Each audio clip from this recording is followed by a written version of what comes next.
And now we move on to sport, which tonight looks at a Hampshire tennis player on the brink of competition in the Davis Cup and at the hopes of Sussex and Surrey in the new cricket season. Here's Bob Everett.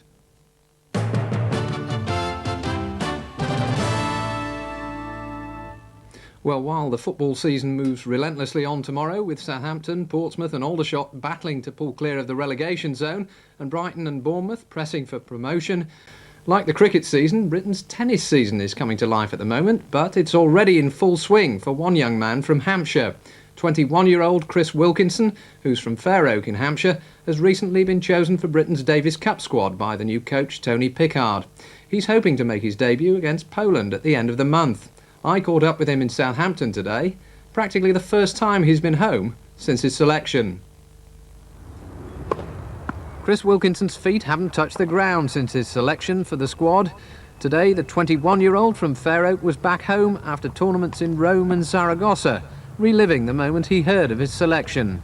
Mr. Pickard phoned at 8:15 in the morning, so I was still in half sleep when I woke up, got on the phone. It was a good way to start the day, and a lot of the players have been talking about there's a good chance I'll be playing because it's on clay, which is really my favourite surface.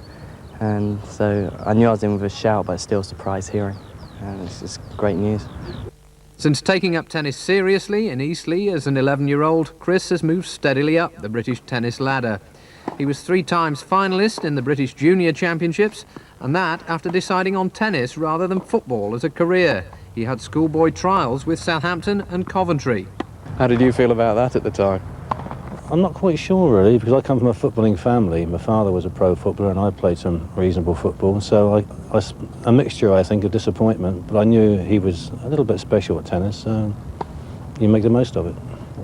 I think he should be British #1. If he doesn't, I think he'd be letting himself down as far as his potential goes. How far he can go in the world, I think that's something different. Certainly once you get above 100, it gets very tough, and I'd like to see him certainly in that frame. Reg manages Southampton's Europa tennis centre where Chris practices. Its all-weather facilities, rare in this country, are one of the reasons Chris was the most improved British player last year and why he hopes to be in the world's top 200 by the end of this year.